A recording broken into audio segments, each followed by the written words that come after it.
कक्षा 11वीं की स्टूडेंट फाइनली आपके यहाँ पर हिंदी का पेपर लेके आ चुके हैं और साथ ही स्टूडेंट आपके पास ज़्यादा टाइम बचा नहीं है, तो आपको यहाँ पेपर देने से पहले इस पेपर पूरा आपको याद कर लेना। अगर आप यहाँ पे इसे अच्छे से याद कर लेते तो पूरी मार्क्स लाने वाले हैं यहाँ पे हिंदी के पेपर में। और साथ ही वीडियो को लाइक के लिए, चैनल को सब्सक्राइब के लिए पूरा आपके यहाँ पर हिंदी पेपर लेके आ चुके हैं। आप यहाँ पर देख लीजिए 13 बच्चे 23 कक्षा 11वीं विषय हिंदी, पूर्णांक आपका 80 रहेगा। समय आपका 3 घंटे रहने वाला। निर्देश आते हैं सही प्रश्न हल करना अनिवार्य है। और दूसरा था प्रश्न क्रमांक 1 से 5 तक बस प्रश्न जिनके लिए यहाँ 32 अंक निर्धारित हैं। और तीसरा था प्रश्न क्रमांक 6 से 15 तक प्रत्येक प्रश्न 2 अंक का, शब्द सीमा आपकी 30 शब्द है। और चौथा था प्रश्न क्रमांक 16 से 19 तक प्रत्येक प्रश्न 3 अंक का और शब्द सीमा आपकी 75 शब्द है। मैं पाँचवा आता है, पाँचवा देख लीजिए। तो इस तरह से आपके यहाँ पर निर्देश भी आप पढ़ सकते हैं। तो पूरा पेपर लेके आ चुके हैं और हमने आपको पहले बता दिया, आपके यहाँ पेपर देने से पहले इस पेपर पूरा आपको रट के जाना। आप यहाँ पर अच्छे मार्क्स लाएंगे हिंदी के पेपर में। और साथ ही वीडियो को लाइक और चैनल को सब्सक्राइब कर लीजिए, क्योंकि हम बड़ी मेहनत से आपके लिए यहाँ पेपर लाते हैं।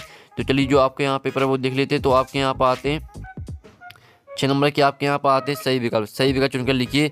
तो पहला था कवि ने ईसाई कितने रूप माने, तो आपका आता 1, बात 2 और सात 3 और दाता अनंत। तो यहाँ पर कवि ने ईसाई कितने रूप माने, तो इसका आंसर आपका आ हो जाएगा 1।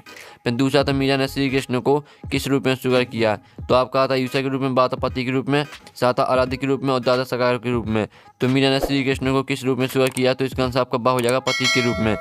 तीसरा आता गजल में लिखे जाने वाले हर दो मिसरे के समूह को कहते हैं, तो आपका था मिसरा, बाता शेर और साता काफिया, दादा रुबाइयाँ। तो गजल में लिखे जाने वाले हर दो मिसरे के समूह को कहते हैं शेर। आपका तीसरे का यहाँ पर बा करेक्ट आंसर आएगा। फिर आपका चौथा आता नमक का दरो कहानी का प्रकाशन वर्ष है, तो आपका आता 1924, बात 1914, सात 1934 और दाता 1904। तो नमक का दरो कहानी का प्रकाशन वर्ष है आपको 1924। ठीक है, चौथी का आपका आंसर आएगा। पाँचवा आता समानता कहानी के तत्व स्वीकार किए जाते हैं, तो आपका आता 4, बाता 5 और साता 6 और दाता 7। तो यहाँ पर समानता कहानी के तत्व स्वीकार किए जाते हैं, तो इसका आपका पाँचवीं का करेक्ट आंसर आएगा 6। ठीक है, कहानी के तत्व आपके 6 होते हैं। और अर्थ के आधार बाकी के भेद होते हैं, तो 2 प्रकार का होता है, 3 प्रकार का या 5 प्रकार का या 8 प्रकार का। तो यहाँ पर अर्थ के आधार बाकी के भेद होते हैं आपके 8 प्रकार के। ठीक है, 8 प्रकार आपका, यानी 6वें का आपका द करेक्ट आंसर हो जाएगा 8 प्रकार। तो इस तरह से आपके यहाँ पर 6 नंबर की सही विकल्प कंप्लीट हो जाते हैं। आपने यहाँ पर अच्छे से याद भी कर ली होंगी, स्क्रीनशॉट भी ले लिया होगा। ठीक है, अब चलिए आपके यहाँ पर आते हैं रेगिस्तान की पूर्ति कीजिए। 7 नंबर के रेगिस्तान आते हैं। तो पहला था बाणी का डी टेटा डॉट को कहा जाता है, मीराबाई को या कबीर को, तो इसमें आपका जाएगा कबीर। फिर दूसरा था रीतिका का प्रमुख रस डॉट डॉट है, तो यहाँ पर रीतिका का प्रमुख रस आपका यहाँ पर श्रृंगार हो जाएगा। और तीसरा सूर डूब गया में डॉट डॉट शब्द शक्ति है, अविद्या या व्यंजना, तो यहाँ पर सूर डूब गया में आपके यहाँ पर हो जाएगी व्यंजना शब्द शक्ति। फिर आपके यहाँ पर आता आपू की भूमिका निभाने के लिए डॉट डॉट बरस की लड़के की आवश्यकता थी, तो इसमें आपका हो जाएगा 6।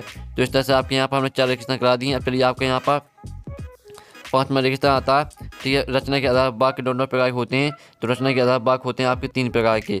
और संगीत के क्षेत्र में लय दोनों प्रकार की होती है, तो इसमें आपको हो जाएगा 3।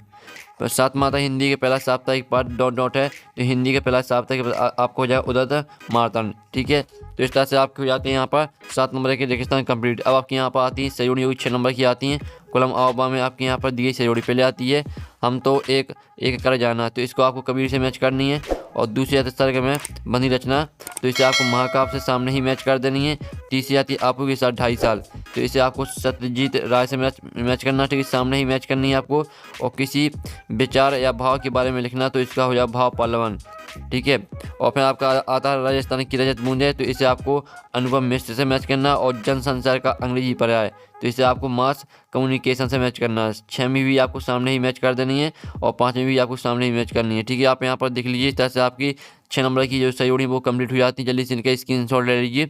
अब आपके यहाँ पर आते हैं एक साथ बाकी उत्तर दीजिए। 7 नंबर के आते हैं जगत क्या देखकर मोहित हो रहा है, तो यहाँ पर इसका आंसर आपका रहेगा यहाँ पर जगत माया देखकर मोहित हो रहा है। ठीक है, जगत माया देखकर मोहित हो रहा है, आपको पहले का आंसर रहेगा। फिर आपका यहाँ पर आता कभी 5वां अभागा किसे कहते हैं, तो यहाँ पर कभी स्वयं को, ठीक है, कभी स्वयं को 5वां अभागा कहा है, ये आपका रहेगा दूसरे का आंसर। फिर तीसरा आता अलंकार की परिभाषा लिखिए, तो अलंकार की परिभाषा हो जाएगी काव्य की शोभा बढ़ाने वाले तत्वों को अलंकार कहते हैं। यह रहेगी आपके यहाँ पर अलंकार की परिभाषा। ठीक है, काव्य की शोभा बढ़ाने वाले तत्वों को अलंकार कहा जाता है। फिर आपका 5वां आता पंडित आलोपी दीन ने मुंशी बंशीधर को किस पद पर नियुक्त किया था, तो इसका आंसर आपका रहेगा चौथी का। आप यहाँ पर देख लीजिए, चौथी का आंसर रहेगा संपत्ति का स्थायी मैनेजर। ठीक है, संपत्ति का स्थायी मैनेजर आपका यहाँ पर हो जाएगा चौथी का आंसर। फिर आपका 5वां आता आधुनिक हिंदी गद्य साहित्य का प्रारंभ किस युग से माना जाता है, तो इसका आंसर रहेगा आपको भारतीय हिंदू युग। ठीक है, आपका 5वीं का आंसर आपका भारतीय हिंदी युग हो जाएगा। और 6वां था इच्छावाचक वाक्य का एक उदाहरण लिखिए, तो इच्छावाचक वाक्य का आपका उदाहरण हो जाएगा मेरी इच्छा है कि मैं डॉक्टर बनूँ। ठीक है, मेरी इच्छा है कि मैं डॉक्टर बनूँ, ये आपका रहेगा यहाँ पर 6वीं का आंसर। और सातवां था लता जी की लोकप्रियता का मुख्य मर्म क्या है, तो यहाँ पर लता जी की लोकप्रियता का मुख्य मर्म है आपका गायन। ठीक है, आपका 7वीं का आंसर हो जाता है। तो इस तरह से आपके हो जाते हैं एक शतवाक्य में उत्तर कंप्लीट। ठीक है, अब चलिए आपके यहाँ पर आते सत्य असत्य का चयन करके लिखिए। 6 नंबर के आते प्रातः कवि ने ईश्वर को एक ही माना, तो ये आपका सत्य हो जाएगा।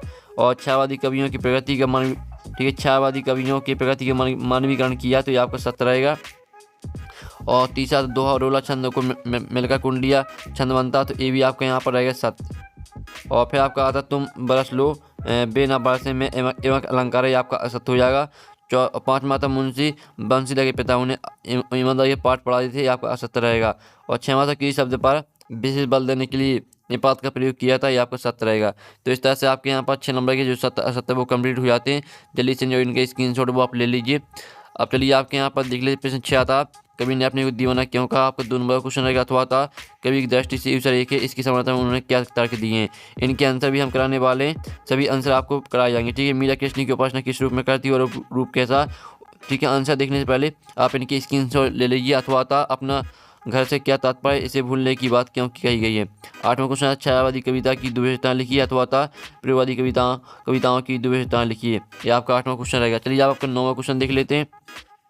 तो 9वां क्वेश्चन दोहा छंद की परिभाषा उदाहरण सहित लिखिए। और अथवा था वक्रोक्ति अलंकार की परिभाषा उदाहरण सहित लिखिए। फिर आपका 10वां क्वेश्चन था मियां नसीरुद्दीन की व्यक्तित्व की दुविधताएं लिखिए, आपके 2 नंबर के क्वेश्चन हो रहा है। जल्दी से इनकी स्क्रीनशॉट लेते चलिए। अथवा था मुंशी बंसीधर ने अपना मित्र और पथ प्रदर्शक किसे बनाया। फिर 11वां था जीवनी तथा आत्मकथा में अंतर लिखिए। अथवा था कहानी तथा उपन्यास में अंतर लिखिए। फिर 12वां था निर्देशानुसार वाक्य परिवर्तित करके लिखिए। ईमानदारी व्यक्ति कभी झूठ नहीं बोलता। ठीक है, ईमानदार व्यक्ति कभी झूठ नहीं बोलता, आपको संगीतवाचक वाक्य में आपको परिवर्तित करना है। और ढोलक की आवाज़ उसे उत्साहित करती थी, इसे आपको प्रश्नवाचक वाक्य में परिवर्तित करना है। ठीक है, आपसे बन जाएंगे वो क्वेश्चन चला रहे हैं। निम्नलिखित वाक्य को शुद्ध करके लिखिए। रामचरितमानस सबसे श्रेष्ठतम ग्रंथ है, इसे आपको शुद्ध करके लिखना है। और अपना आपका स्वास्थ्य अब कैसा, इसे भी आपको शुद्ध करके लिखना है। तो यहाँ पर देख लीजिए। और फिर आपका 13वां था लता मंगेशकर की गायन की विशेषताएं लिखिए। अथवा था लता मंगेशकर को भारतीय गायिकाओं में बेजोड़ क्यों कहा गया है। फिर आपका 14वां था डायरी लेखन की 2 महत्वपूर्ण विशेषताएं लिखिए। अथवा था पीत पत्रकारिता से आप क्या समझते हैं, आपका 2 नंबर के क्वेश्चन चल रहे हैं। ठीक है, इनके स्क्रीनशॉट आपको ले चलना है। और विज्ञापन लेखन में किन किन बातों का ध्यान रखना आवश्यक होता है लिखिए। अथवा होता है क्रिया विशेषण किसे कहते हैं, एक उदाहरण लिखिए। 16वां था कबीर अथवा मीरा का काव्य परिचय निम्न बिंदु के आधार पर दीजिए। 2 रचना भाव पक्ष कला पक्ष और साहित्य में स्थान। तो आप यहाँ पर देख लिए अथवा लगा, तो आपको यहाँ पर कबीर अथवा मीरा पर, ठीक है, कोई दोनों पर आपको एक पर लिखना है। और प्रेमचंद अथवा कृष्णा सुबुद्धि पर आपको लिखना है। ठीक है, 2 रचना लिखनी है, भाषा लिखनी है, साहित्य में स्थान लिखना है। 18वां था निम्नलिखित विषयों का भावापलन कीजिए। चरित्र सच बड़ा धन है, तो इसका आपको भावापलन करना नहीं, आपको अर्थ लिखना है इसका। अथवा था एक महिला और सब्जी विक्रेता का सम्मान लिखिए, ये आपका 18वां क्वेश्चन हो जाता है। फिर आपको 19वां क्वेश्चन आता है जो कि आपका 3 नंबर का रहेगा, ये आपका आपरेटिव गद्यांश आता है, तो इसे आपको ध्यान से पढ़ना। आप यहाँ पर दिल्ली से सफलता प्राप्ति का मूल मंत्र है हम अपने समय का सदुपयोग करना। सदुपयोग का अर्थ है सही उपयोग कार्य को समझकर तुरंत कार्य में लग जाना। इस तरह से आपको यहाँ पर दिया है, तो आप अगर आप यहाँ पर ध्यान से पढ़ लेते हैं, ये आपके 3 नंबर का जो रहते हैं वो फ्री के रहते हैं, क्योंकि सिर्फ आपको यहाँ पर इसे ध्यान से पढ़ना है। फिर आपको क्वेश्चन के आंसर लिखने। ठीक है, उपयुक्त गद्यांश को उपयुक्त शीर्षक दीजिए। और कौन सी प्रवृत्ति सबसे घातक है, निरंतर का विलोम शब्द लिखिए। सभी आंसर आपको इस यहाँ पर गद्यांश से मिल जाएंगे। ठीक है, अब अथवा आता है जो कि आपका काव्यांश आता है, तो इसके भी आपको इसमें भी आपको यही करना है, सिर्फ आपको यहाँ पर काव्यांश को ध्यान से पढ़ना, फिर इनके आंसर लिखने हैं। ठीक है, उत्तर लिखने हैं इनके, तो स्क्रीनशॉट आप ले लीजिए। आपका 20वां क्वेश्चन आता है जिसमें आपको संदर्भ प्रश्न की व्याख्या लिखनी है। आपको 4 नंबर का क्वेश्चन रहेगा, ये आपका पदांश दिया है हम तो एक एक कर जाना। ठीक है, इस तरह से आपका दिया। इसका अथवा मेरे तो गिरधा गोपाल दूसरा न कोई और जाके से मोर मुकुट मेरे पतों से हुई, तो इसका आपको संदर्भ प्रश्न की व्याख्या लिखनी है, यानी अर्थ लिखना है। फिर आपका 21वां क्वेश्चन आता है निम्नलिखित गद्यांश की संदर्भ प्रसंग सहित आपको व्याख्या लिखनी है। ये आपका गद्यांश आता है नौकरी में ओहदे की ओर ध्यान मत देना, या तो पीर का मजा है। ठीक है, इसका आपको अर्थ लिखना है। आप यहाँ पर देख लीजिए, इस साइड भी आपके यहाँ पर दिया है। ठीक है, आप यहाँ पर देते इसका अथवा देख लीजिए। दुनिया शुरू थी, दुनिया की जीव जाती थी, इसका आपको संदर्भ प्रसंग व्याख्या लिखनी है। 22वां क्वेश्चन आता है विद्यालय के प्राचार्य को शाला शुल्क से मुक्ति हेतु आवेदन पत्र लिखिए। अथवा था बड़ी बहन के विवाह में आमंत्रित करने हेतु मित्र को पत्र लिखिए।